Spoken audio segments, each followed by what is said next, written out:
Seguimos, ¿no?, con la bendición de poder seguir predicando la palabra del Señor y también cada uno de nosotros seguir un evangelio, ¿no? El primer evangelio que fue escrito, el evangelio escrito por un apóstol, Mateo o Leví, de la perspectiva de los judíos, mostrando a Jesús como el rey y anunciando su reino y estableciendo su reino en aquellos que se arrepentían y iban detrás de él para ser formados como discípulos y a través de ese discipulado activo y permanente ir también esas mismas personas discipulando a otros. Estamos en el capítulo 20, ya Jesús está direccionando hacia Jerusalén. Ya no hay marcha atrás, ya está pronta la hora en la cual Él va a morir por los otros, los pecadores. Pero a medida que Él va avanzando, aunque hay oposición, hay una gran multitud de personas que están yendo a Jerusalén a la fiesta, pero también siguiendo los pasos de Jesús. Y a veces cuando uno, por ejemplo, quiere saber si los creyentes, los discípulos están creciendo en la gracia, nos encontramos con respuestas que causan sinsabor, ¿no? Es decir, uno se queda sin sabor, se queda preocupado, ¿no?, porque no hay una respuesta adecuada como se debería responder. Y Jesús está pasando eso, ¿no? Jesús está siendo confrontado por la reacción y cómo ellos estaban atesorando realmente en su corazón la palabra de Dios. Y eran realmente, no pasaban el examen, ¿no? Desaprobaban totalmente, eran desaprobados. Y muchas veces eso pasa con nosotros, amado hermano. Podemos estar aquí presentes en cuerpo, mas no en espíritu, y nuestra alma en una lucha en nuestras preocupaciones o en nuestro mundo, que nos está arrastrando hacia lo contrario a lo que Dios establece en su reino. Pero Dios nos ayude, ¿no?, a establecernos en Cristo Jesús, amado hermano, y permanecer en Él, porque la promesa es de que si permanecemos en Él, seremos verdaderamente sus discípulos. Y hay que oír la enseñanza del Señor. Oír no es que tú estés solamente sentado y escuchando, porque una cosa es escuchar, otra cosa es oír. Oír es volver y volver a la Escritura hasta que Dios nos haga entender y eso se atesore no en nuestra mente, sino en nuestros corazones y vaya transformando nuestra vida. Dios nos ayude. Padre, delante de ti estamos para pedirte misericordia, para pedirte, Hijo de David, que tenga misericordia de nosotros, que nos hagas entender tu palabra, que nos hagas volver a ti, que nos hagas ser apasionados por las cosas que tú quieres que hagamos, Señor, y que aún nuestra vida, si es causa de que la podamos perder por causa de ello, la perdamos, pero apasionados por ti, cumpliendo con tu encargo. Pero para que eso sea realidad, tú tienes que iluminarnos, tú tienes que hacernos entender tu palabra. Estamos en la oscuridad, en las tinieblas muchas veces, en áreas de que tú quieres que llegue la luz y alumbre la luz. Y en este tiempo de crisis, en este tiempo en que la humanidad busca soluciones a sus problemas, pero sin ti, vemos cuán tenebroso y cuán profunda es la oscuridad del hombre en el pecado, que no encuentra esperanza y se cae en todas sus soluciones porque no van a ti. Pero vayamos como estos ciegos que fueron a ti, Señor, a pedirte misericordia, reconociendo que tú eras el Mesías. Gracias, Señor, y háblanos por medio de tu palabra. Mateo 20, versículo 29. Al salir de Jericó,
dile que está a tu lado. La fe viene por el oír y el oír la palabra de Dios. ¿Tienes tu Biblia? Dile. ¿Lees tu Biblia? ¿Meditas en ella? Pregúntale. ¿Lees tu Biblia? ¿Meditas en la palabra de Dios? ¿La reflexionas? Dile.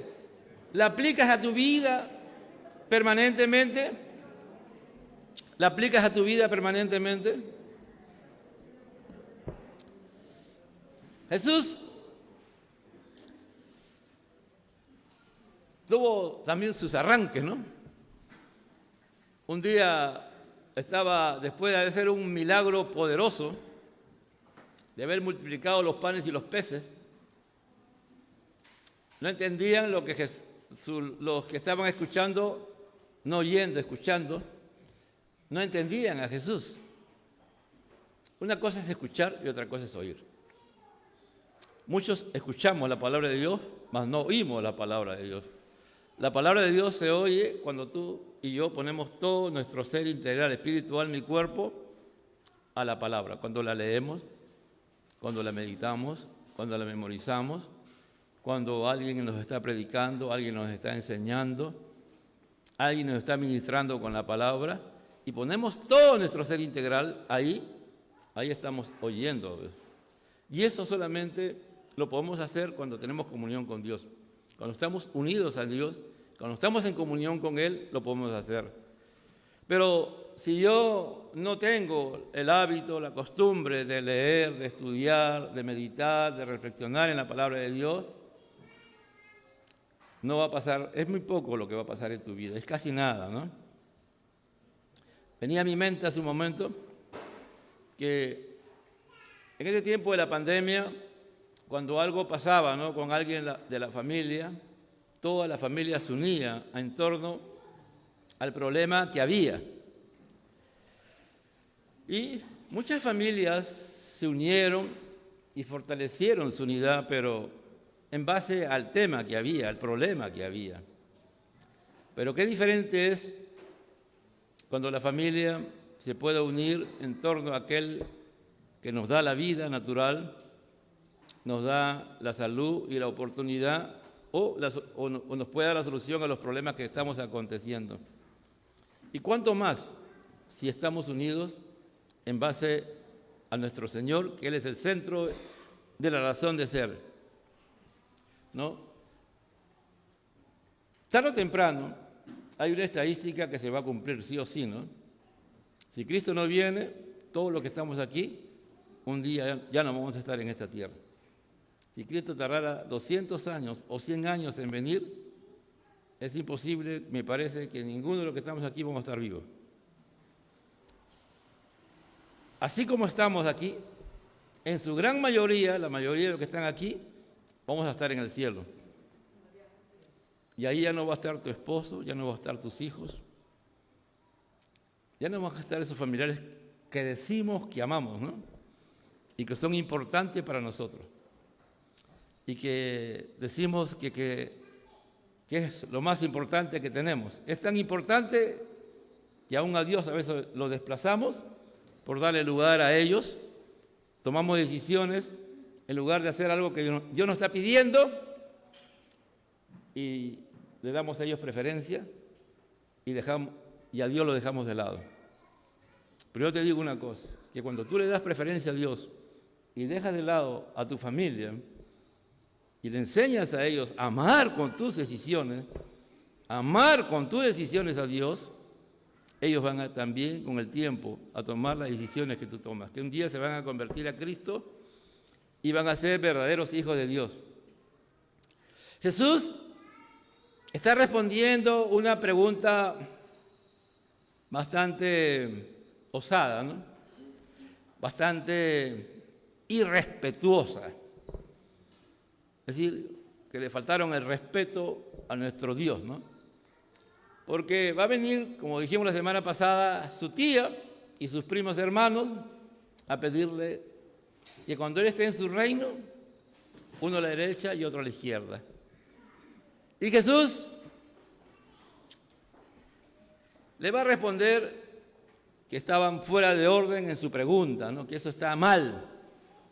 Pero le dice al final, bueno, ya, te van a pasar, pero no van a poder pasar lo que yo estoy pasando, ¿no?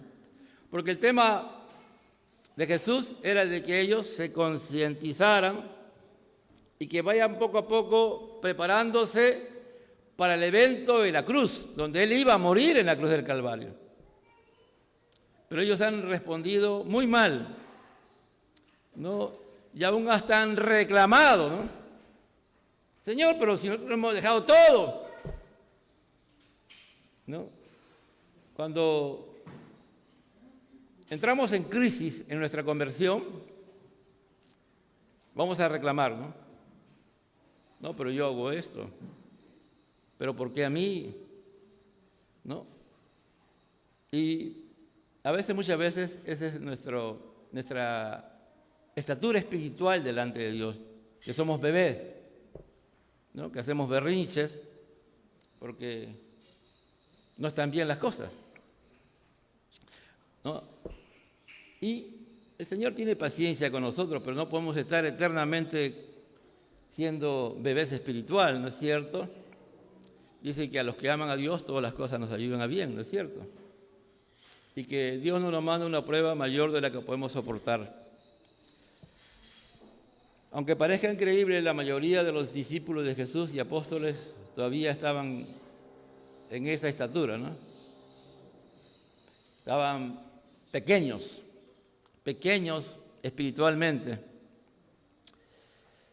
Y al final Jesús le va a decir, mire, yo he venido a rescatar lo que se ha perdido, pero también quiero que sepan una cosa, yo no he venido para que me sirvan, yo he venido a servir. Termina y culmina la relación que él tiene con sus tíos, primos y el grupo, que se levanta, ¿no? Todos se levantan y dicen, oye, ¿qué te pasa? Yo quiero la izquierda, yo la derecha, ¿no? Todos estaban graves, toditos, hermano. Ni Juan, ni el apóstol Juan, era el promotor prácticamente, el apóstol Juan, uno de los amados del Señor, es uno de los que más reclama, ¿no?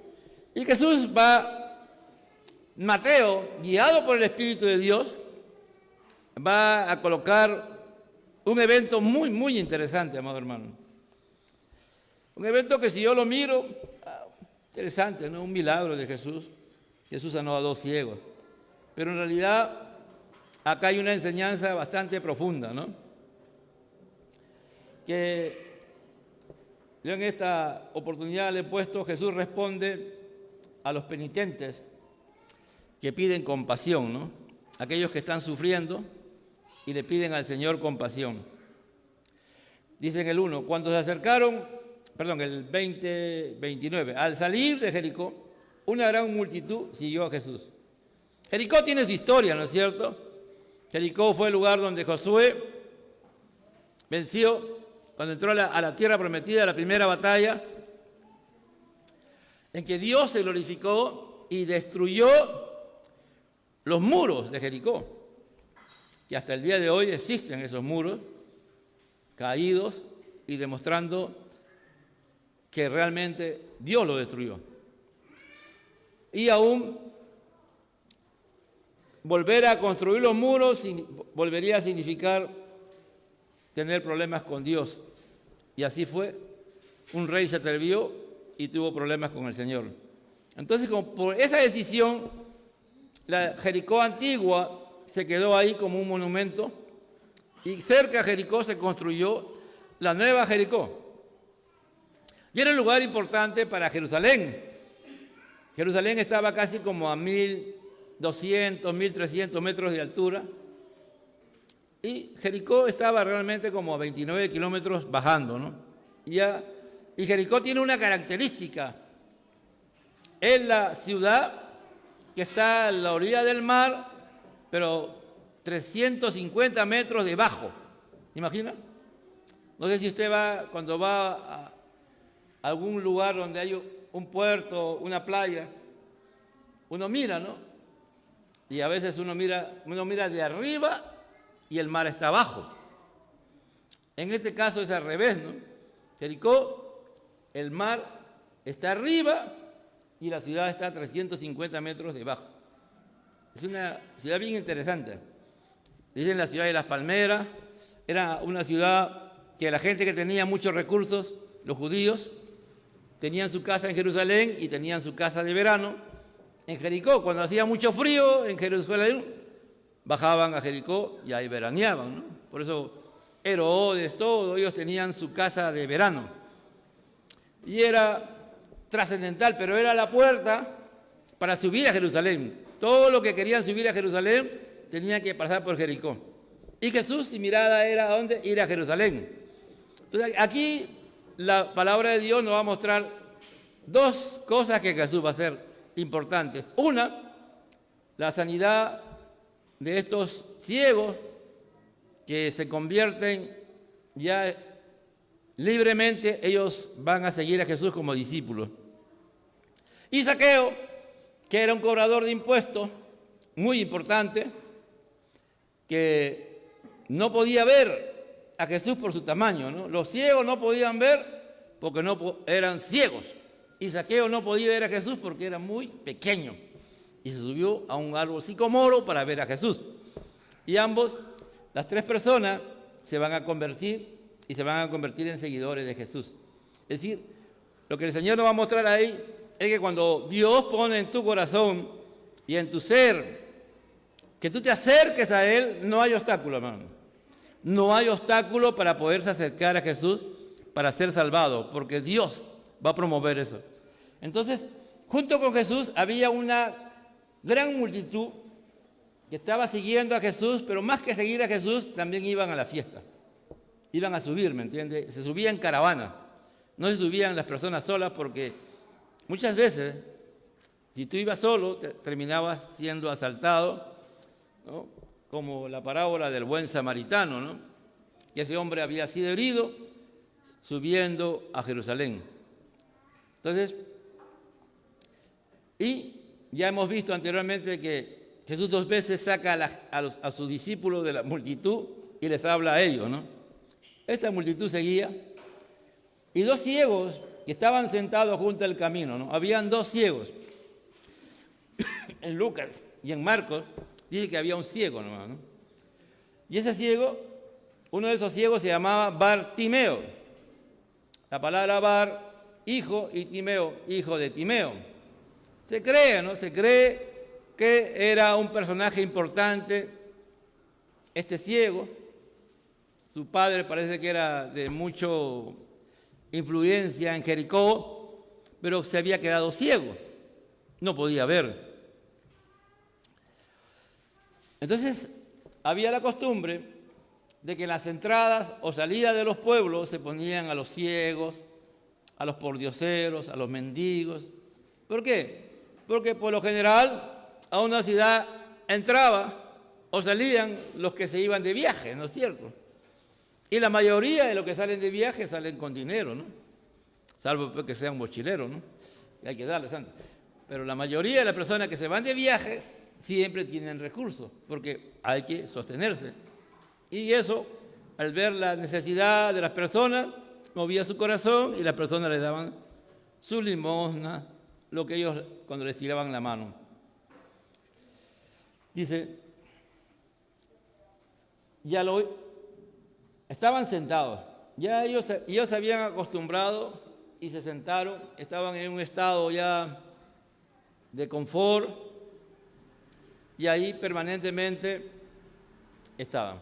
No sabemos si lo llevaban a ellos o ya ellos habían sido ya sacados de su familia, ya no tenían, su familia ya se había desatendido de ellos, la palabra de Dios no nos lo dice.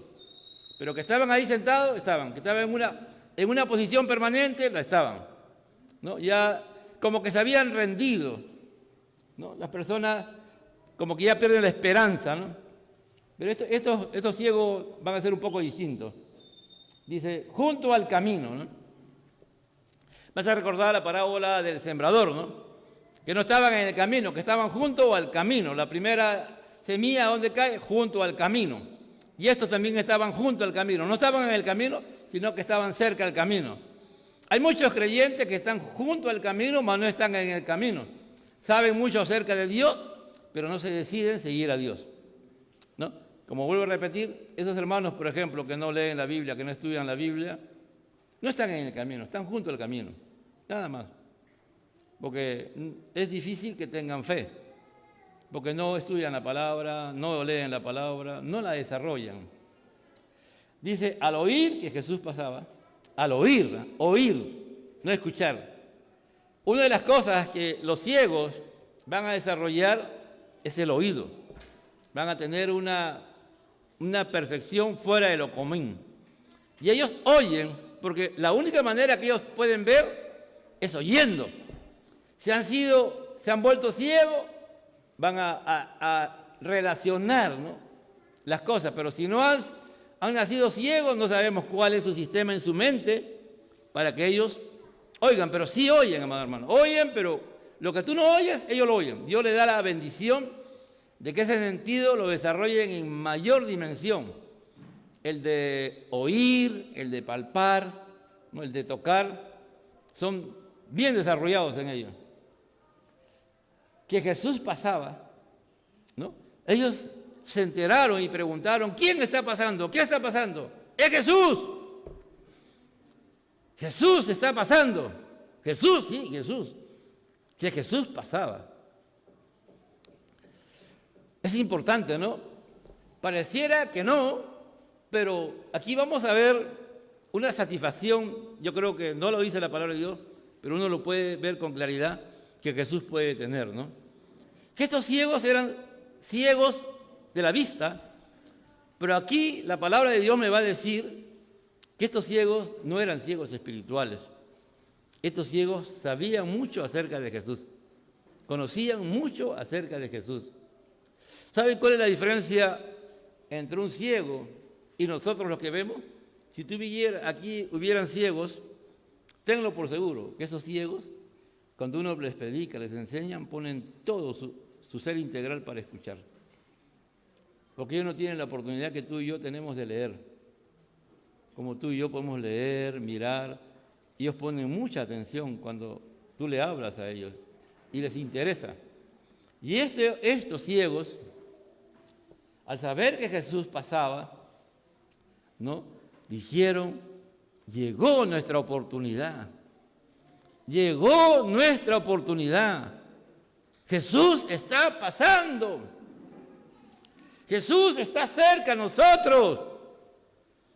Y ellos van a reaccionar como todo verdadero y auténtico hombre o mujer que está sufriendo, que está en un momento de crisis largo, de meses o de años, y saben que esa es la oportunidad que se les está presentando y que ellos lo tienen que aprovechar. La necesidad es una bendición, amado hermano.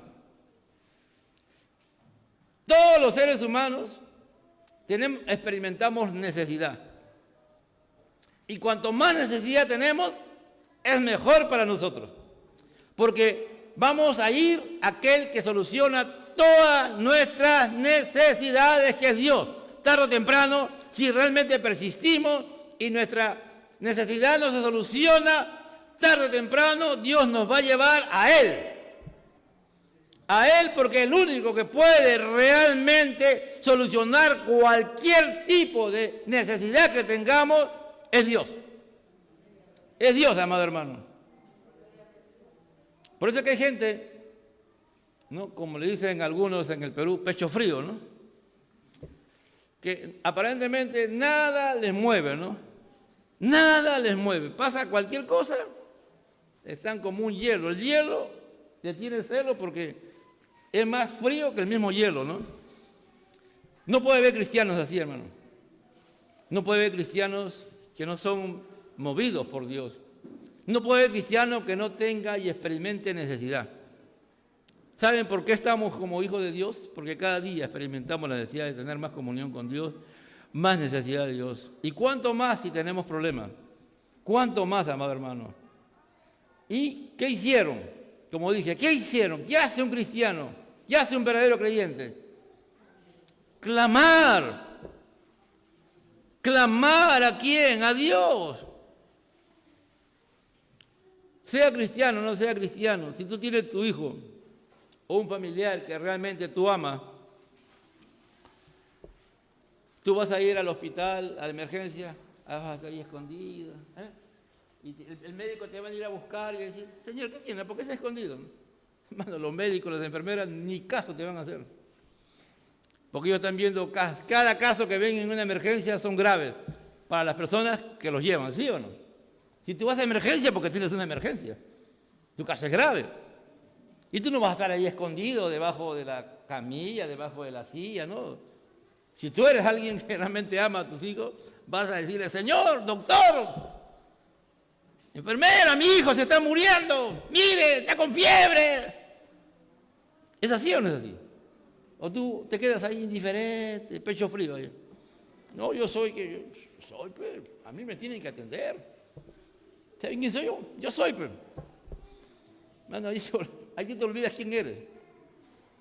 Ahí tú te olvidas si eres el presidente de la nación, si eres el presidente de Estados Unidos, te olvidas de tu posición, hermano. Y vas a pedir y a clamar y a gritar. Y no vas a parar hasta que te hagan caso y te atiendan. El otro día estaba hablando con un hermano, es un poco jocoso esto, ¿no? Su hija se había quemado, ¿no? Y era una quemadura grande. Ya su hija es madre, ¿no? Ella va al hospital en emergencia y la mamá con su hija, que ya es madre, y que también es abuela, ¿no? Pero ella dice, doctor, mi hijita se ha quemado, doctor, mi hijita se ha quemado. Y ahí le hizo un escándalo en emergencia. Y el doctor le dice, a ver, ¿dónde está tu hijita? Y sale la persona adulta. Para ella, para su madre, era una hijita, ¿no? Y el doctor se dice, tu hijita, sí, te ríe, ya, ándala, atiéndala, vamos, pásala. Logró su objetivo, ¿no es cierto? Cuando tú tienes necesidad, y aquí estos ciegos van a clamar, pero lo glorioso y grandioso que van a decir, hijo de David. ¿Quién puede decir y reconocer a Jesús como hijo de David? Alguien que ha tenido un encuentro real con Dios. O alguien que ha escuchado, porque estos escuchaban todas las cosas que Jesús hacía. Y ellos llegaron a la conclusión que ese Jesús era el hijo de David. ¡Aleluya! No podían ver físicamente, pero sí tenían ojos espirituales. Y van a decirle, Jesús está pasando, y van a decir, ten misericordia de nosotros.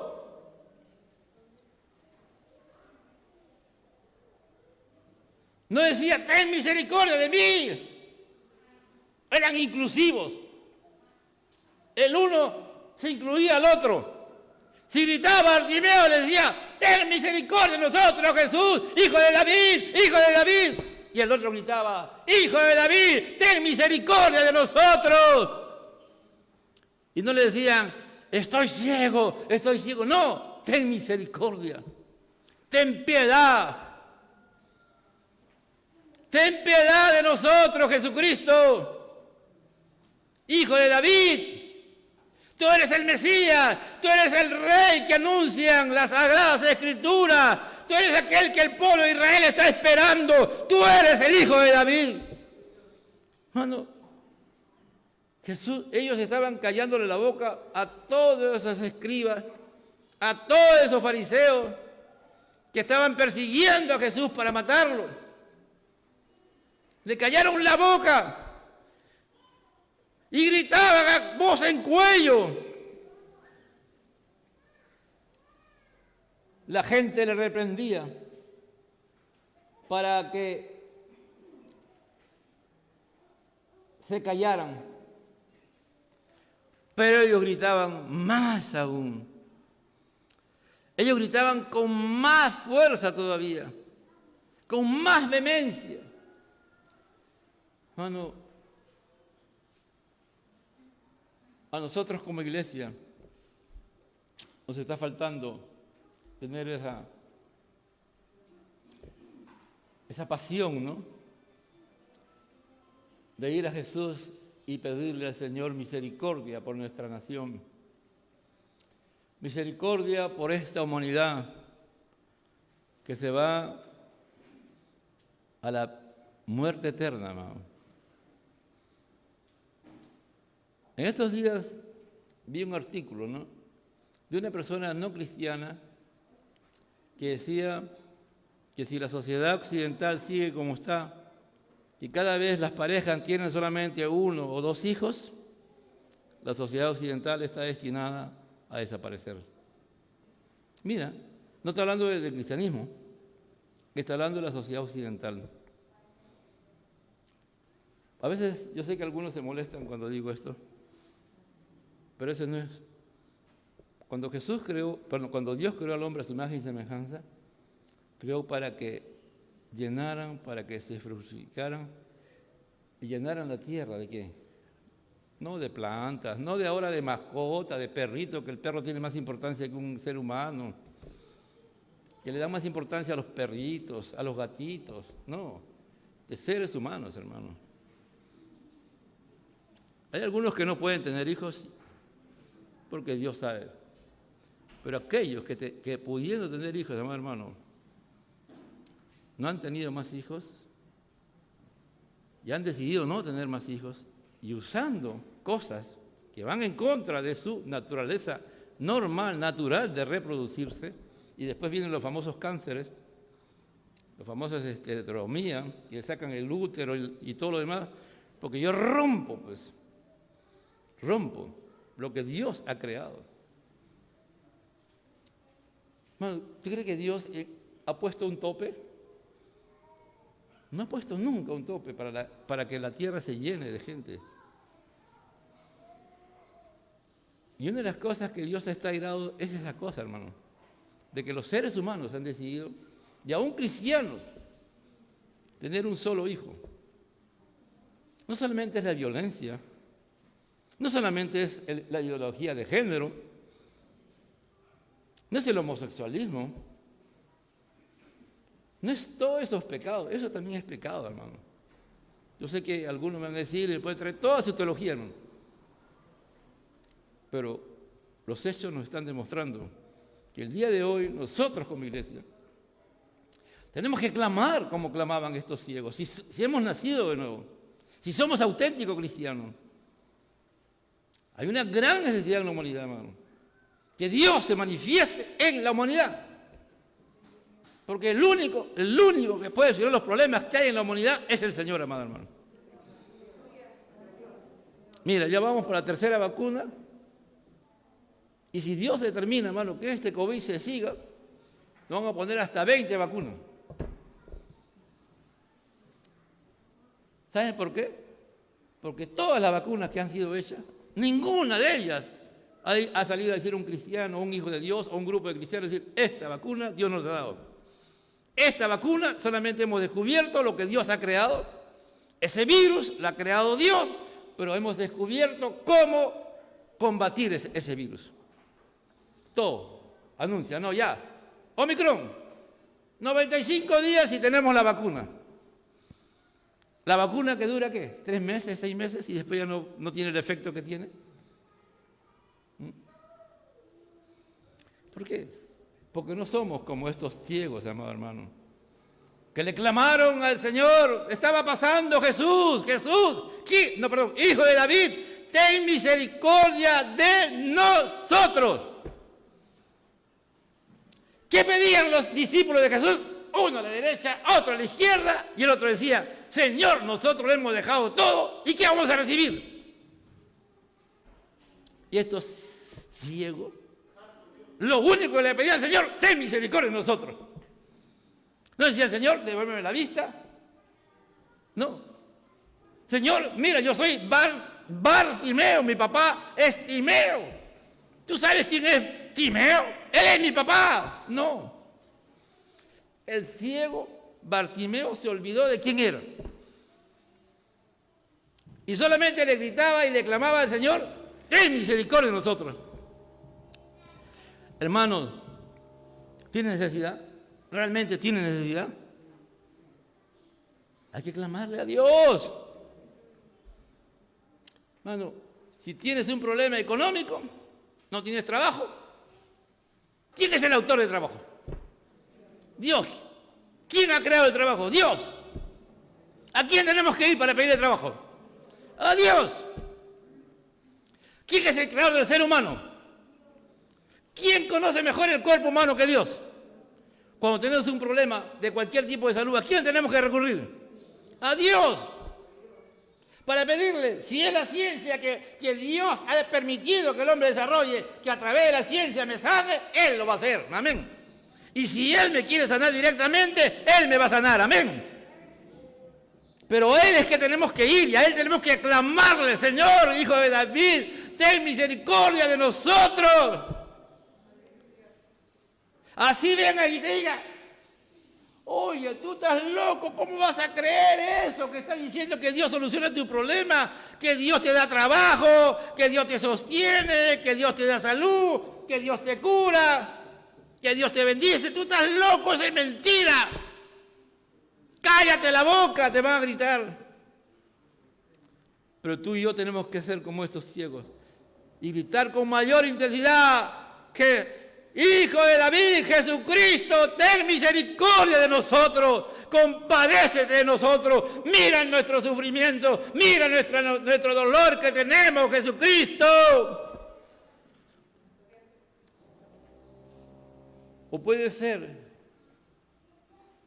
que ya tú sabes quién es la solución a tus problemas, que es Jesucristo. Y que el pecado que practicas, no solamente lo practicas tú, sino lo practicas con otras personas. Supongamos que es un grupo, o 2 o 3 drogadictos, 2 o 3 prostitutas, 2 o 3 marcas, 2 o 3 secuestradores, 2 y 3, etcétera y etcétera.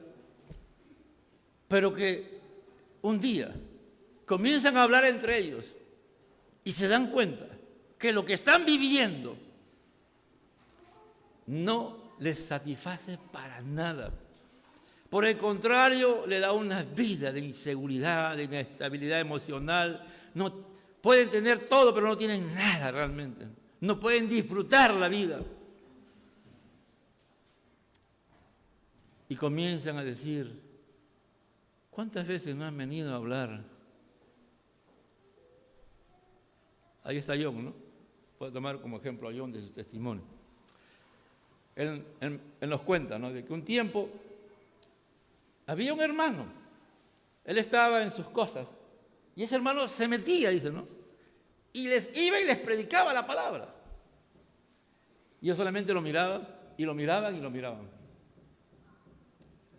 Hasta que un día, creo yo, que esa palabra, que ese hermano apasionado le predicaba la palabra, pusieron a conversar seguro entre ellos. Oye, ¿y esto? ¿En qué quedamos? Nada, no lleva nada. A veces en el alma, a veces no tenemos que gritar, amado hermano. A veces nuestro corazón está tan dolido por las cosas que estamos pasando, nuestro corazón que está quebrantado, y ese corazón clama delante de Dios. Y Señor, libértame, Señor, libértame. Ya no quiero esto, Señor, ya no quiero vivir así. Ten misericordia. Y ahí gritaban, cállate, y gritaban más. Bien, deteniéndose, Jesús lo llamó. Dice en Marcos que Jesús mandó a uno de los discípulos, lo mandó. Y digo, Jesús te está llamando. Sí, sí, Bartimeo, Jesús te está llamando. Me está llamando, sí.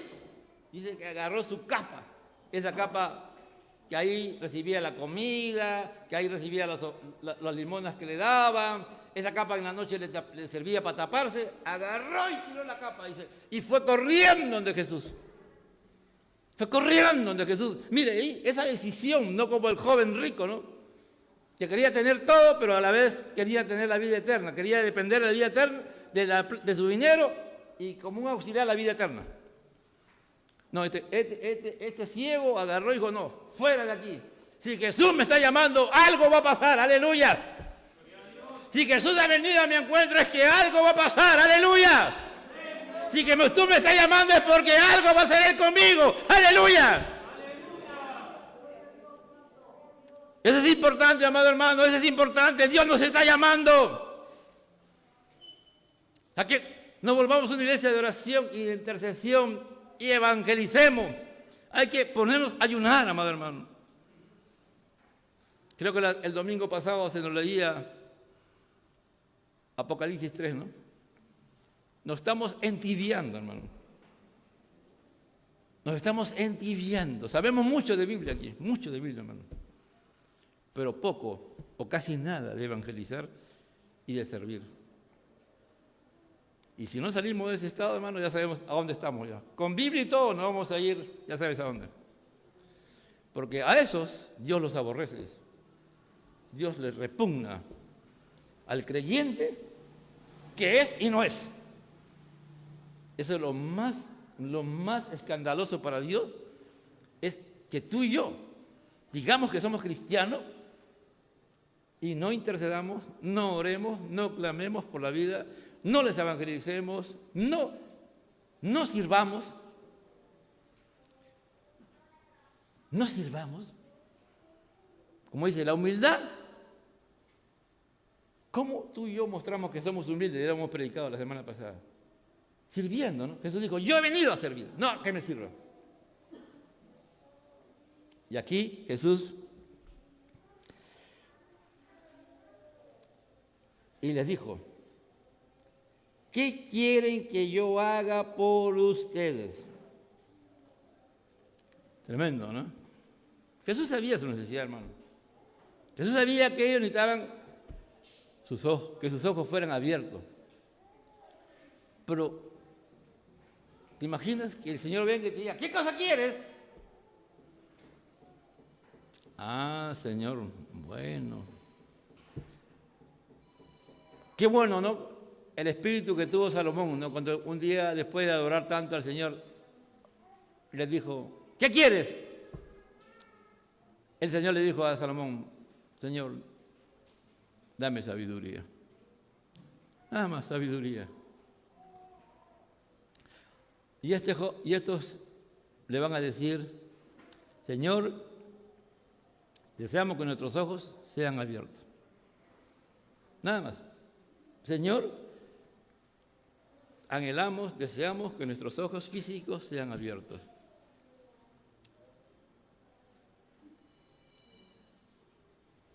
¿Cuántos quieren y anhelan que un día el Señor te pregunte, ¿qué cosa quieres que yo te dé? Pero ¿sabes una cosa?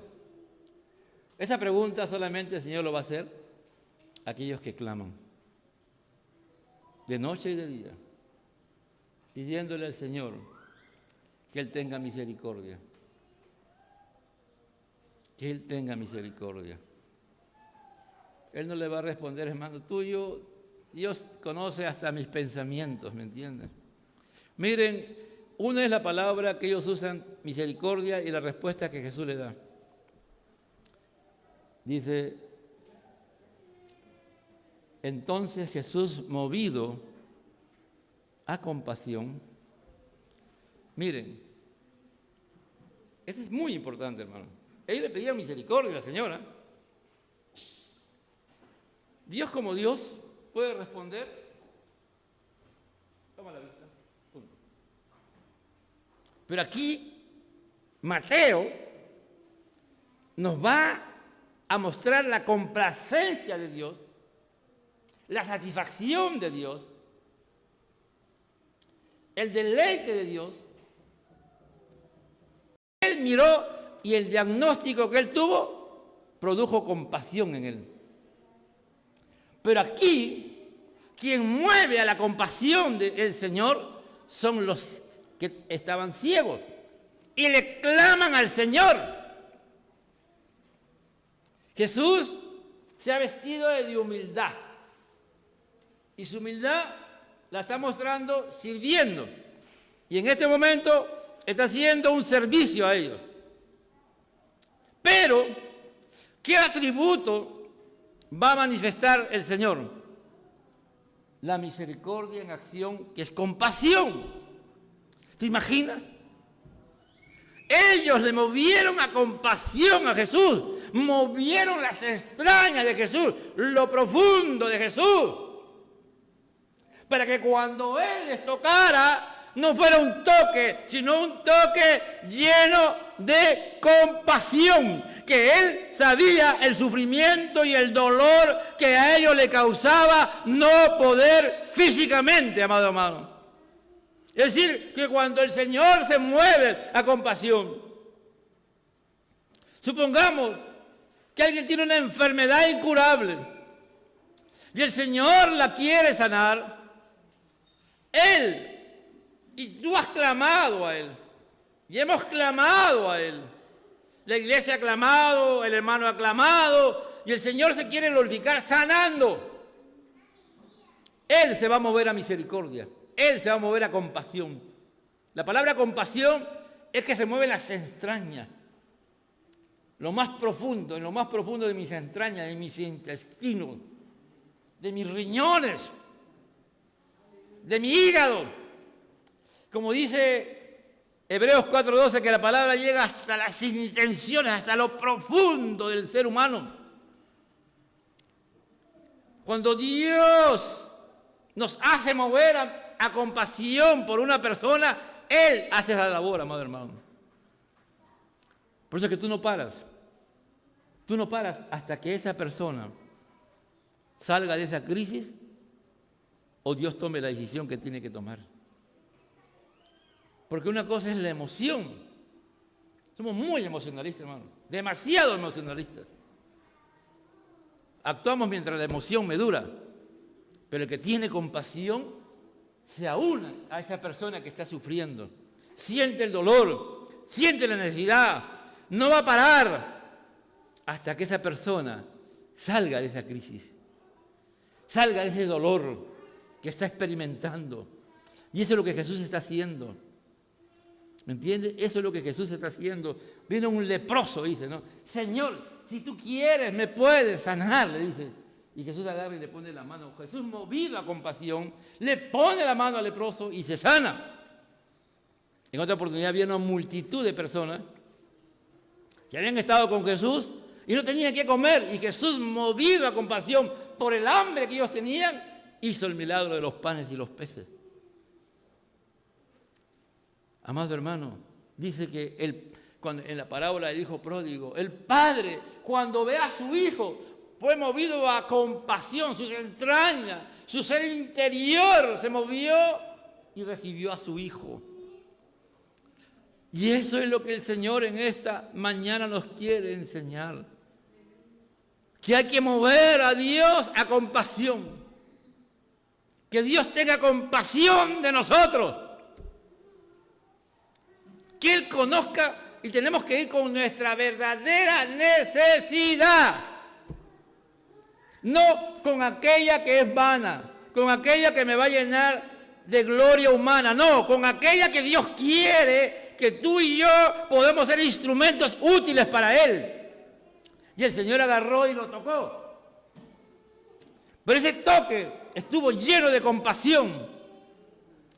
Pero dice que después estos ciegos ya no eran ciegos.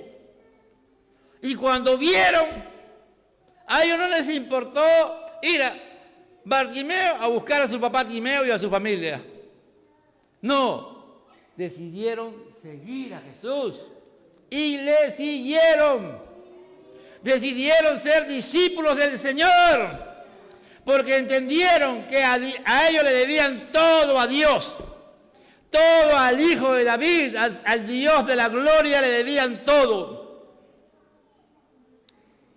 Y eso es lo que nosotros tenemos que hacer como verdaderos discípulos del Señor, amado hermano. Seguir al Señor. Hermano, si tú y yo seguimos al Señor como Él manda su palabra, nada nos va a faltar, amados. Nada. Y si en el camino algo nos falta, vamos a clamar a Él para que Él supla las necesidades, para que Él haga las cosas que tiene que hacer. Amado hermano, estamos llamados. Muchos de nosotros estamos ciegos, espirituales. La palabra de Dios dice que somos sal y luz. ¿Qué dijo al comienzo el Señor después del sermón de la bienaventuranza? ¿Que somos qué? Sal y luz. Pero si estamos ciegos y no vemos al Señor en nuestra vida, ¿qué luz vamos a hacer? Vamos a hacer apagón antes. Apagón para el mundo. El mundo no va a ver, no ve a Cristo, amado hermano, en nosotros. Ve un apagón espiritual. Pero cuando Dios nos mueve a misericordia, cuando entramos en comunión con Él y le clamamos a Él por las necesidades que tenemos, Él va a responder y Él nos va a hacer que seamos discípulos y vamos a hacer luz, luz, luz. Luz, amado hermano, Dios quiere que seamos luz. Luz. Luz de amor, luz de misericordia, luz de compasión, luz de santidad, luz de entrega, luz de vocación. Tantos años viviendo al lado del camino, pero cuando encontraron el verdadero camino que conocían y sabían, se pusieron en el camino y siguieron a Jesús. Ya no estaban al lado del camino, ahora estaban en el camino que es Cristo. ¿Estamos en el camino, amado hermano? Hay que despertar como iglesia. No podemos seguir adormecidos.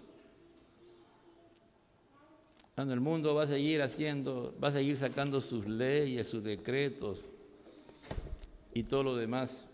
Pero ¿sabes una cosa?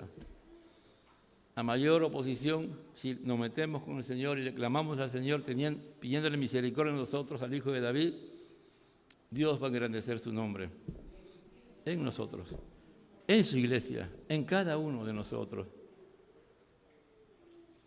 No puede haber bendición en nuestras vidas si no buscamos con pasión a nuestro Señor. Si no clamamos a Él de noche y de día, amado hermano. Es tiempo de clamar. Es tiempo de clamar, amado hermano, al Hijo de David, para que Él tenga compasión. Si tú conoces un caso de alguien que está en una crisis profunda de enfermedad de distinto tipo, clama, amado hermano. Y si ya está orando por el prójimo, seguiremos orando para que Dios haga su obra. Para que podamos seguir clamando, necesitamos confirmar nuestra comunión con nuestro Señor, viviendo una vida de santidad y en el temor a Dios. Por eso que Dios ha establecido ordenanzas en su iglesia, y una de ellas es la Santa Cena. En la Santa Cena, la iglesia vuelve a tener conciencia o mantiene su conciencia de su comunión con Dios, de su intimidad con Dios, de su dependencia con Dios. Por eso que hay que hacerlo.